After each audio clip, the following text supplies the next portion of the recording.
We all have this part of us that is our authentic self, but we are just hiding that part because we think that part is not good enough.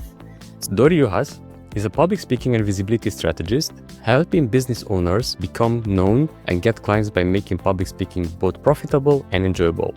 And in today's episode, we dive into how to overcome the fear of public speaking, practical frameworks to use for storytelling, mistakes to avoid in order to build that confidence, and a somatic approach to overcoming your limiting beliefs and fears.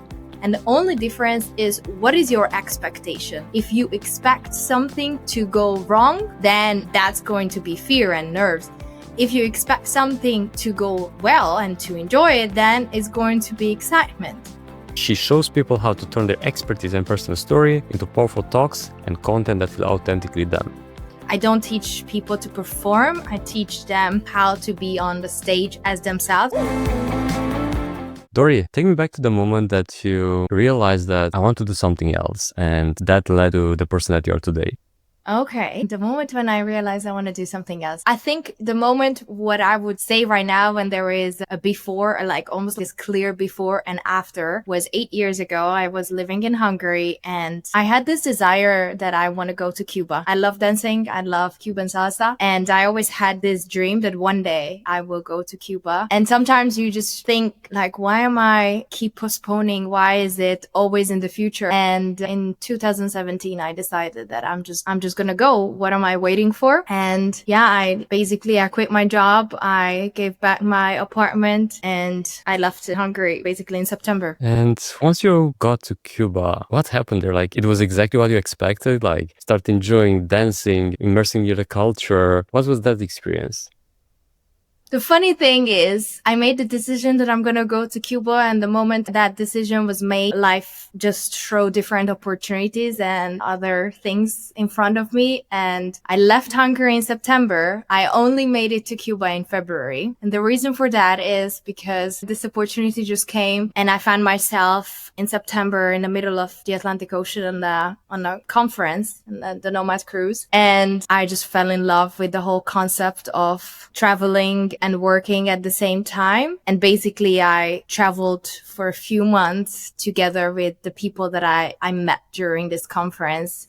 So I only made it to Cuba in February. And that's fascinating, like how life opens out these doors and opportunities and we end up in situations that we haven't planned for. And funny enough, you end up being an organizer then for the conference, and from just a participant to organizing the Nomad Cruise, which is a huge conference in the Nomad space. How did that unfold?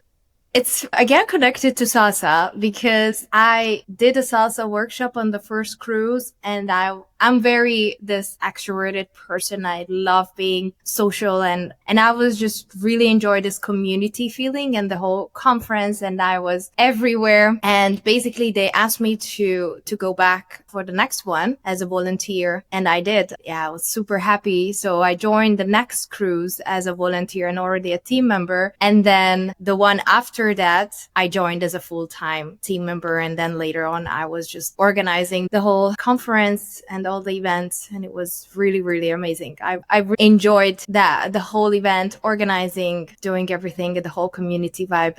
It's a really great project. And was something specific that opened those doors? Because often I found that people are in front of the opportunity, but they don't spot it. They say no, maybe, me as a volunteer. What sparked you to make the decision, or something that you see that others are unable to see? For me, it was not even a question if I want to join or not, whether if it's a volunteer position in the beginning or as a paid team member. I just loved the whole conference. I love events, and I never knew it before that, but seems like that I'm this connector and the community builder. And for me, that was no question that I'm going to say yes. So I think it's that part that you really connect with something in the moment that you're put in front of it and say, oh my God, I'm actually loving this. I'm born for this, right? I feel like it's that type of scenarios. And to anyone listening, like, you just have to pay attention the things that you enjoy, right? Like that you truly connect with, you resonate with you like it for the beginning. It was an obvious yes when they asked you to join. And after that, when you start actually organizing the events, because organizing such a huge event with so many moving pieces, it comes with serious challenges, I assume. What were those and how do you manage to overcome them? Yeah, so definitely the event comes with a lot of different challenges. And I think it's also a personality type. I'm the person who loves being in this fast environment that an event brings, and the project that has a clear end and everything needs to be ready because the people are arriving and we are starting. And I think for me, there was, even when there was like different challenges, sometimes, I don't know, a speaker is not there in the room on time. It happened that 1 hour before the workshop, the venue is telling us that one of the venues is not available. So we just need to find a new venue for, I don't know, 50, 60 people, because this was parallel session at that time, for example. And then you just find a solution. There's no time to really go back to the drawing board and figure out what is the best. You just need to find a solution. And I think this is one of my strengths, that I'm a really fast thinker. And when it comes to the situation that it needs to be solved, I'm just there to solve it. And I really enjoy it, actually. So you will say that those that are maybe considering this type of career as community builders, event organizers, they must have a fast thinking approach, good problem solvers, and to enjoy being in the middle of the action, not the more calm, I will say, or more maybe introverted or shy type of personality. I think anyone can learn these skills, because this is, yes, comes with the fact that I'm an extrovert or more, I would say, because I do think that we all have, well, we sometimes feel that we just want to be alone. Sometimes we are very social. I do think that it doesn't really matter what type are you, because if this is something that you would enjoy, you will learn. You will just get into it and you can learn. I do think that everything in life is a skill. So the more you practice it, the more better you get at it. Yeah, absolutely. And speaking of learning, like you pivot from organizing nomad cruise to being a speaking and a confidence coach. Why you choose that path? It's again very much connected to the conference. I guess on the conference that I mentioned, where I was first as a volunteer, what happened is during the conference, one of the team members just came to me and said, okay, we have a problem. And I'm like, what is the problem? And the problem was that we usually participated in this talent show that the cruise ship organized, because Nomad Cruise, so that means, if for someone who doesn't know, the whole conference is happening on a cruise ship. And they have their own schedule, and we have for the conference schedule a separate one. And we couldn't participate because it was at the same time that we had some other important event, but that was one of the highlights and everyone loved that. And I just said, okay, I can organize it, no worries. And I had 2 days to put together the whole show, to really get everyone who wanted to participate put together, who is doing which act in what order. What I didn't think at that time, because again, I'm just in the moment, let's solve this problem, that I will need to host this. So the day before I realized that I need to host it, I asked a friend of mine to host it with me, because until that point, I never done public speaking. And this specific talent show would have mean that I'm in the theater, in the big normal theater of the cruise ship, in front of all of our attendees. At that time, I think we had 300 people. And I will need to do public speaking and do the hosting. And I was terrified. I think at that moment, again, I just went with the whole event. Okay, one thing's happening after another, but the day before I just, oh my God, I need to go there. So I asked my friend, and he was nice enough to say yes. And he was a experienced host. So I knew that if I fail or if I have any blackout, whatever, then he will be there to save me, which meant a lot for me. But basically this moment started something, because I realized after that it was not that bad. And I actually enjoyed parts of it. So what happened is I got really good feedback. People didn't really realize that that was my very first time doing public speaking in front of people. And in the next event, I was already hosting more and more things. I was the daily host for the conference. I kept the talent show hosting. So then it just started to become a thing that I'm just doing more and more public speaking. And basically this is what led me into this whole road of really enjoying it, and later on doing my first keynote as well. And I would like to go back to that feeling, like being terrified, because I'm pretty sure almost not all, but probably 90% of those listening can resonate with that. I still sometimes get terrified, even while recording a podcast. But like speaking in front of people, that's a totally different beast. And have you done something specifically to overcome that fear, or you just pass away by the next day when you're actually showing off in front of them, or any actionable thing that you can share on that? Well, the thing that I did there, this is not a thing that I would recommend to people right now, especially as the public speaking coach. What I did at that time, as I said, everything happened really fast. And in many ways, this is a good thing because I tend to be an overthinker when something is not happening right now. That's why I think I'm really good with events, because everything is fast and everything is happening now. So I don't have the time to overthink. And here it was the same. I didn't have the time to overthink anything. It was literally it was 2 days before the whole thing happened. So I just jumped into it. What I did very specifically, I remember that this is one thing that I did right before I had sambuca shots and this is the worst because alcohol is definitely not good for your vocals. But at that time, I was like, I'm not even a drinker, but I need some kind of strength. So I did that. Definitely not something that I would recommend to anyone doing. But for me, that at that moment, I was not alone. As I said, I was not hosting alone. So it was the two of us. I'm like, yeah, why not? Let's try. That's what I did there. Of course, there are way better strategies that I know now and what I learned later on.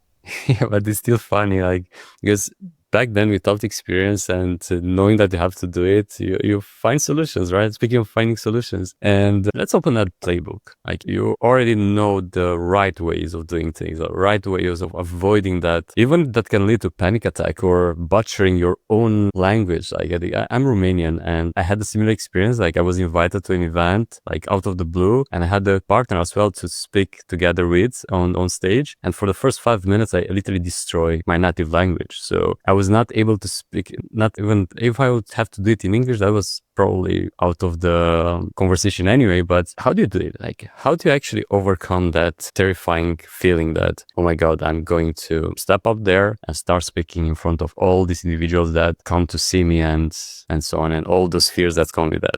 There are different techniques. And the first very important thing that I would say, and this also comes because I'm also a somatic practitioner, so I'm very much taking into consideration that how your body feels, also your nervous system to feel relaxed. So one very important thing is you should not push through the fear, because I'm a firm believer that if you have that fear and you're really like at this terrified stage, ignoring, pushing through and having this fake it till you make it attitude is not the right attitude, in my opinion. And it's the best analogy that I can bring here is when you are sitting in the car and you are driving, and it happened to me many times with my mom who is next to me, and I'm a confident driver, but she's not. So she's going to be afraid in certain situations when I'm not. So if she's there next to me and she's freaking out and she's getting louder and louder, and if I ignore her, what's going to happen? She's just gonna get more louder. So this is, I think, the same thing that is happening within us, that you have the fear. If you ignore it, it's just going to get louder. And that's when you ending up maybe like blacking out, or this is probably one of the worst fears that I hear from people, that what if I just go on stage and I completely forget what I want to say? So first is you need to acknowledge that I'm afraid. And after you're acknowledging, you just need to accept that this is a fact. I'm afraid. And that is really okay. And after really that you acknowledge that and accepted it, one thing is really use positive self-talk, because in this scenario, what your mind is doing is you are thinking of all the things why this is not going to work and why you might fail and all of these negative scenarios. So right now, what you want to do is really bring the positive in self-talk and not this harsh inner critic.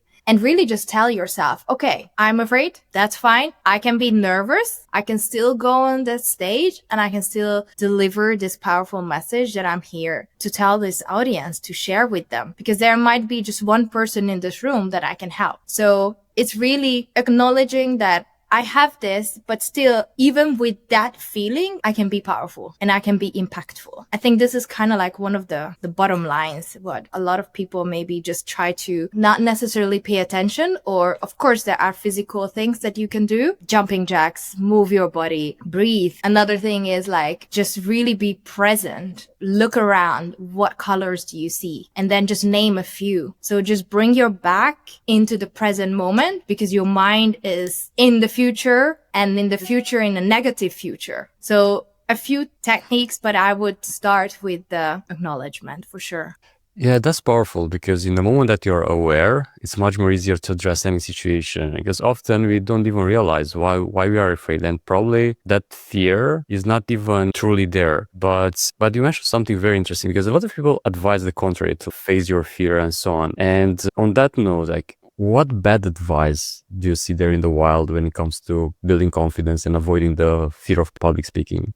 I think one of the bad advices is definitely this, because it is true that you should do things even when you don't feel ready. I agree with that, because we never really truly feel ready. But telling someone who is terrified, just get over it and just don't be afraid. It's almost like telling someone who is really, really stressed, just calm down. Worst thing that you can do in that moment, because that person is already in the spiral. It also comes from coaching, like acknowledgement. It's always the first thing, like, okay, I'm feeling this. Because the more you lie to yourself, more it backfires, because no, that's not the truth. I cannot tell myself that I'm not afraid, because I am. That's definitely one of the bad things that personally I see out there, that is, in my opinion, not good. Another, and this is again, it's not necessarily bad advice. I have a different approach. And that advice is that speaking is an act and it's a performance. And I don't believe in that. And I know that some people do, and some people look at it as almost as a theatrical act, and they put on the speaker hat. And I don't believe in that. I believe in authenticity. And quite recently, I watched a TED talk of someone that I know. And I do think that she's a brilliant speaker, but she also comes from an acting background, and you can see that in the way how she's speaking. And for me, I cannot really say what is the thing that is disconnected for me, but it creates a disconnect, because the moment that person who is performing now sharing a story that is a personal story, that is a vulnerable story, and I see that person start almost like crying, maybe you see the tears coming down, maybe you hear that the voice is breaking up, or maybe completely disappears. The only thing that goes into my mind, and this is the first question, is this part of the act or is it real? And for me, that's why I would never teach, and actually this is quite against what I'm teaching. I don't teach people to perform. I teach them how to be their authentic self, how to be on the stage as themselves. So if a friend of them is sitting in the audience, they know that, yes, that's the exact same person who is with me when I just have a coffee with that. And how authentic can we be in a world where everyone is saying, choose a role model, have a mentor, have that and that? And we obviously learn from a lot of people, from initially maybe copying our parents, then our teachers, then maybe our business mentors or bosses and so on. And we end up getting all these maybe ways of acting or ways of speaking from others. How we can still, with all this baggage, to still be authentic, still be ourselves, still lean into what makes us us. We all have this part of us that is our authentic self, but we are just hiding that part because we think that that part is not good enough. So for me, it's not necessarily when I'm teaching authenticity rather than performance, it's really helping that person uncover and really uncondition themselves. What are some of the learned things that they started doing because they thought that if I do this, then I will fit in. If I act like this, then people will like me. So what is that part of you that you would do that makes you you? And for me, it's always that I come back to dancing. Many times I start my keynotes even with making people stand up and dance a little bit because that's me. I would not tell this to someone who is not a dancer or who's not feeling that, oh, this comes from me. So it's more like giving them all the strategies and all the different tools that you can use, and you are testing and trying out that this feels good. This feels like not me at all.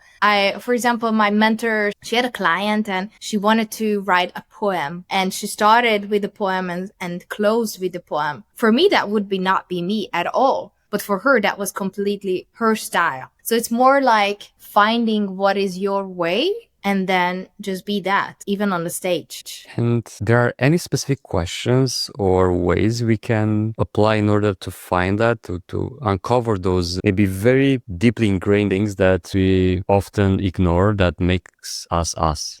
I think sometimes because we don't necessarily all the time know what is that, it's really useful also just to watch others and to see what resonates with you. What are the things that, if I show you a TED Talk right now, you will probably pick out different things that I would pick what resonated with you. So the thing that resonated with you, that is something that is familiar and that is close to you. So I would advise you to, okay, if that's what you really like, how could you make it your own? What is that way that you could do something that is similar and it feels good? And if you watch someone, like if I would say something different in that, because probably I would pick different things, then I would test those different things on me. So it's never really, I don't think that there is one point when you figure it out that this is 100% me. This is my authentic version of me. And now that's what I'm keep gonna do on the stage. It's more like testing different things that feels good, and then sooner or later you're going to start putting together the whole picture. But it all comes back to doing. So you mentioned somatic approach to your coaching. Can you define that and share what it implies?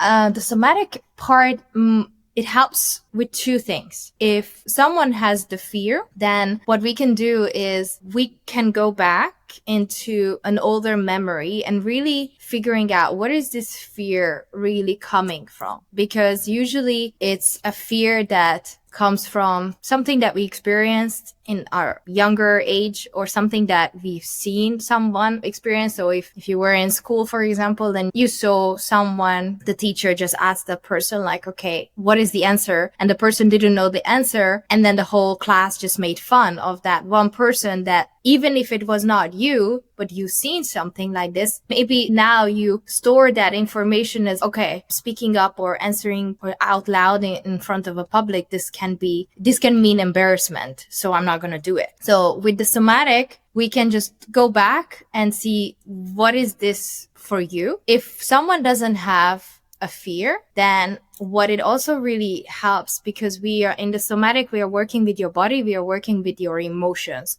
So what is this emotion that is coming up for you when you think of speaking? And for someone, as we mentioned, it can be the fear, the embarrassment. And for other people, they might need to go and do somatic work because they are not as connected to their story, to the emotion that that story brings. So with somatic, since we're working with that, with your emotion, it can help you really go back and relive that very specific important moment that you want to share with the people and actually feel it. Because people feel when you are sharing just a story just for this without really feeling it, and when you have the emotion behind it, there is a huge difference. So this is the two ways how I'm using the somatic in the coaching. Speaking of coaching, let's say I'm sharing something that I really want the audience to really resonate with, that to really be able to teleport themselves to that moment that I was experiencing that emotion or that feeling, and they are immediately, or the simple example with the fear of public speaking or the anxiety that comes with it, or something that a lot of them are like, oh my God, yeah, I felt the same way when I was about to step on stage. And something like that, something that you tell the story, you feel it, but for them to be able to actually see the genuine emotion behind it, not the performance.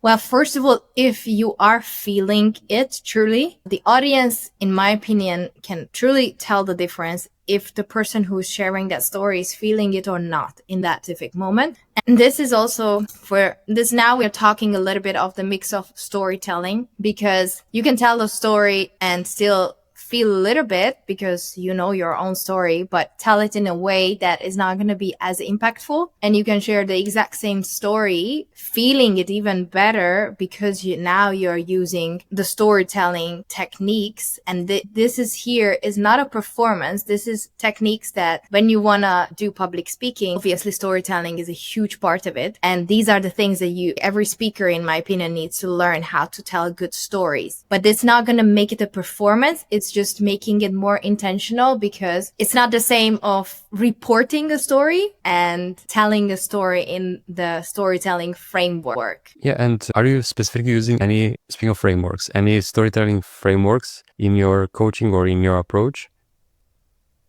Storytelling is super important, and I can give you, if you're asking, if I can share some of these things. So let's go back a tiny bit. It's very important when it comes to storytelling and with everything in speaking, like, what's your aim? We always start with this. What is the aim? Because every speaking opportunity and every talk, every workshop has a clear aim. And usually it's, what is that transformation? What is that belief shifts that you want your audience to experience? So you have a clear aim. And now you ask yourself, what are the specific moments from my life that would help me bring this insight come across for the audience? What would make it clear? Because we don't learn from information. You can share as much data, as much research as you want, and they are important sometimes, but nothing as important as a story, because at the end of the day, we are all just, humans, and we always learned from storytelling. We were sitting next to the fire, listening to stories, and this is how we basically survived for so many years, because we knew that this noise is meaning that there is probably a lion behind that bush, because I heard that many times from someone who is in our tribe. So that's why stories are important, and it needs to be this specific moment that is helping you to make your point come across. And when you have that specific moment, this is now here not a chronological reporting. I think this is the best way. You're not reporting what happened, you're reliving it. And by reliving it, now the feeling is going to come way easier. And some things that helps you and your audience to go back there is, when you go back to a specific moment and you tell it in present tense. This really helps to really feel that you are there in the room. So when I, for example, share that how I started public speaking, I said I was in the conference and then someone came up to me, and I don't know if you paid attention, but I told it part of that story in present tense. And the other thing that I did is I included dialogue, a very tiny bit. Someone came to me, Dori, there is a problem. Okay, what is the problem? So you include a dialogue, which makes it, even the characters, even more vivid, than you are there with them. You're watching kind of like this movie that is happening now in front of you, but it's not visual. It's an audio, basically. And yes, you add dialogue, you tell it in present tense, and there's always some kind of challenge that the character overcomes. So very specific scene, there is a challenge and there is a shift that happens because of that challenge. This is the very basic, and storytelling, it can be very simple, and it's what makes it simple, what makes it also powerful at the same time, if you learn some of these tiny things. I totally agree, because often people try to complicate it and they create this, you need detail, as you mentioned, maybe dialogue or something specific that happened. But if you give too much details, I assume it's very hard afterwards to make the point, which should be the goal of the storytelling approach. And once someone build this, so they have these tools, they have this framework, for example, and so on. And it's often common between entrepreneurs to see public speaking as necessarily evil, and they're still facing this anxiety of going and putting themselves out there. I will approach such a person like, as I mentioned, they have the frameworks, they acknowledge the fact that they have this anxiety every single time. How do you build that muscle, that confidence? I think this muscle is like in every muscle, the same way as you go to the gym, you build this muscle by practicing and doing it over and over again. I know that maybe people want to hear a magic formula here, but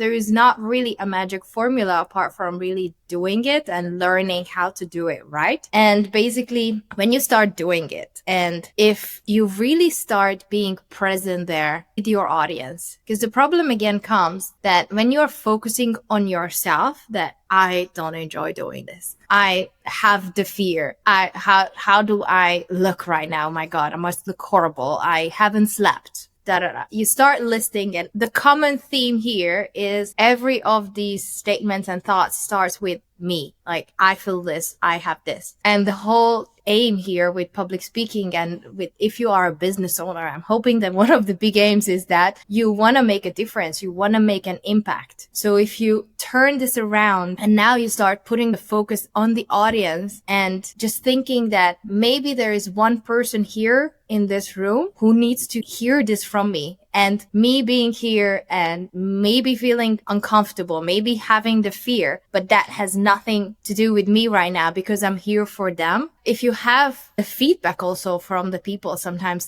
people come to you like, oh my God, your story really touched me, or this is exactly how I feel. I know how it feels. When you start seeing that and getting those feedback, then you know that it's worth it, because now that person might have changed something in her life. They might leave the room and gonna take an action that they haven't done before because they were so afraid and they thought, I cannot do this. But now because you shared something and you were uncomfortable on stage, they now gonna do it. I think for me, this is a big driving force. And I think people just need to start looking at it that it's not for me. It's not about me. It's about the other person. That's a huge mindset shift, right? And often all this transformation from a person maybe with public speaking anxiety to one that it's practicing while enjoying it often comes to this mindset shift, right? And speaking of enjoyment, you promise people you help them make public speaking profitable and enjoyable. And I like to talk a bit about the profitability part of it. Once you overcome all these challenges and you do enough practice in order to feel comfortable to enjoy it, and sometimes you find your calling, you might turn from the entrepreneur founder that you are into the professional public speaker. Is the only way to profit from this, or is the personal brand associated with someone that is stepping on stage or on podcasts or in other places where they can experience the power of public speaking? What are the profitable ways you advise people to go about?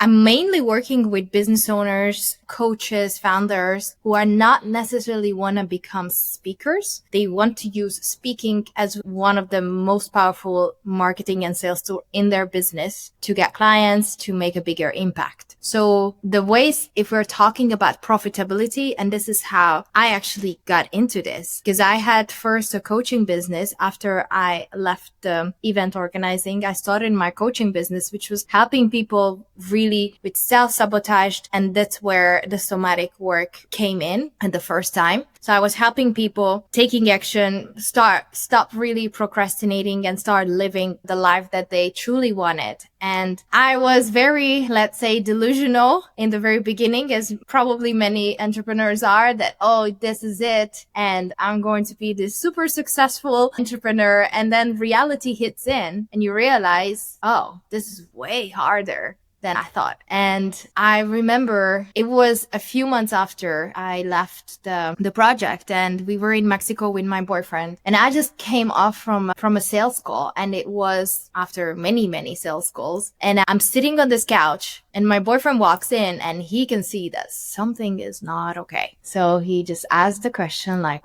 Dori, what's wrong? And I just burst into tears. And basically I started crying. And for me, what happened is that I never thought that this is going to be this hard. And I told him that I don't think that I cut out for this. Like, maybe this whole entrepreneurship is just not for me. And he asked me, like, how would you make it enjoyable? And what would it make for you enjoyable that also would help you get clients? And I just said, I want to speak. I would want to run a workshop. I missed that. I really missed that feeling. And that's what I basically did.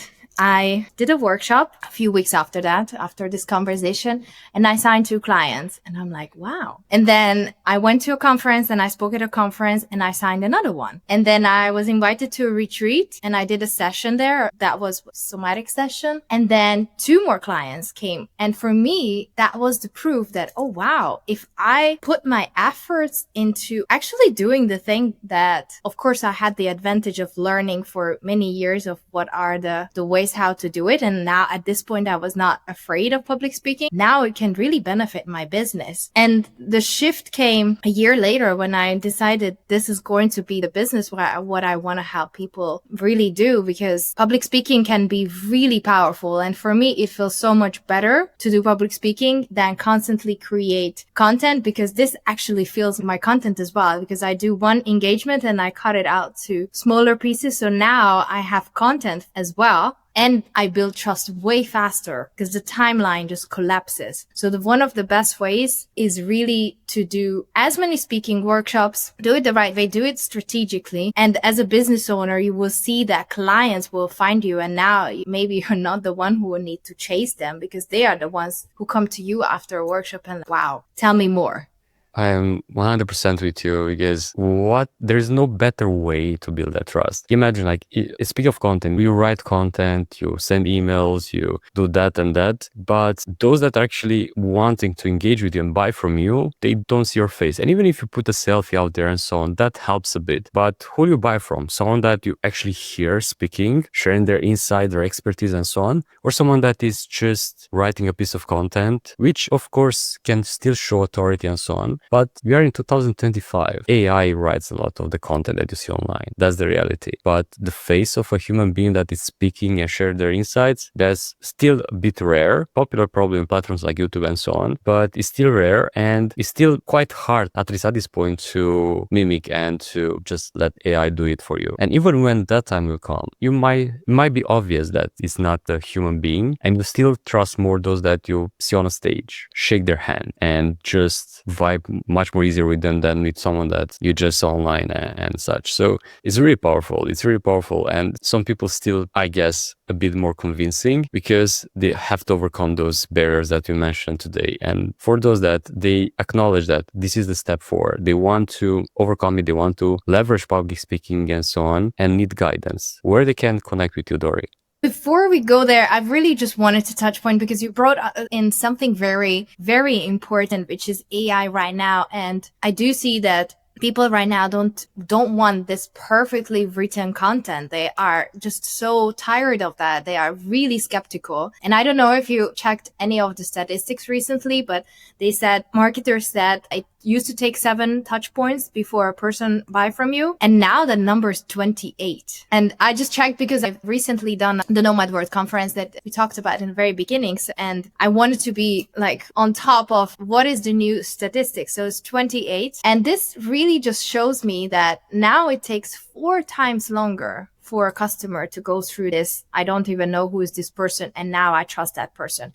And what happens with speaking, especially if you're doing it on a live stage, but it can be a Zoom, and it also can be here right now in the podcast that you are doing. I think this is one of another great ways to use your voice, because now what happens is speaking collapses this timeline. People hear you, they hear your voice. If they see your face, that's an added bonus as well. And they feel who you are, which they will probably not feel from just the content. They really need to consume so much of that to actually get to that stage and to get to that trust. So now we are also talking that that's why speaking can be so powerful and get you clients way faster. This whole trust thing, because of the storytelling, because of all these different aspects that we talked about, helps you so much with that. And you mentioned again, for the people who are still having this fear and you need to overcome, what I would say, and it happened to me last year. We went to London to Thor Park. I don't know if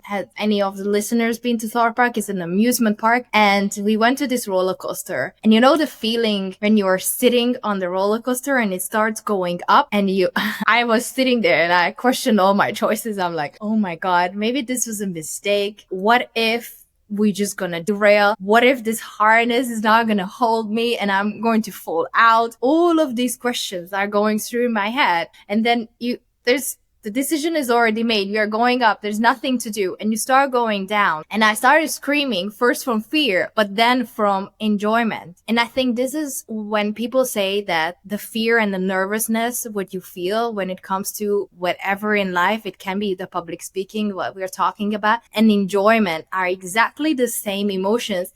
And the only difference is what is your expectation? If you expect something to go wrong, then that's going to be fear and nerves.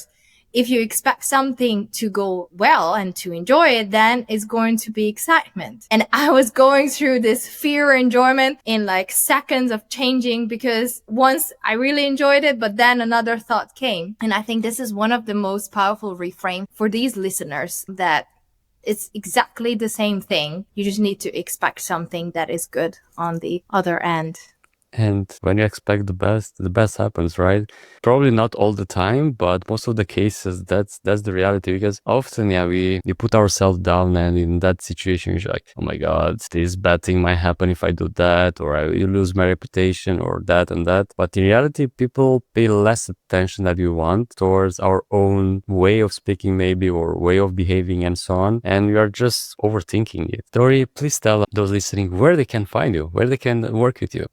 They can find me on Instagram. It's my name, Dori Juhasz speaking. My LinkedIn, it's just my name, Dori Juhasz, Juhaszz. I also have my website. These are the easiest. And I'm super happy to offer them a checklist of how to nail your next talk. And it goes through with all of these main points, and super, super useful if someone is preparing for a talk or even just a podcast interview. You can use it for all of these occasions. Awesome. Thank you so much. I'll put it down in the show notes, the link as well. And I'd like to conclude with a small meeting that you're about to have with Dori, but it's a bit back in time. You're just about to have the next day, that event that you're mentioning, that kick off your speaking career. And you have just 1 minute with younger Dori to give some piece of advice to her. What that would be? You will never feel ready. Just start doing, just don't overthink, just go and take the action. And you don't need to see the clear path. It's actually, sometimes it's nicer not to know the clear path, because then you know that you are on your path and you're not following someone else's.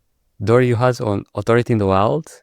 Thank you so much for tuning in. Thank you so much for having me. It was such a pleasure.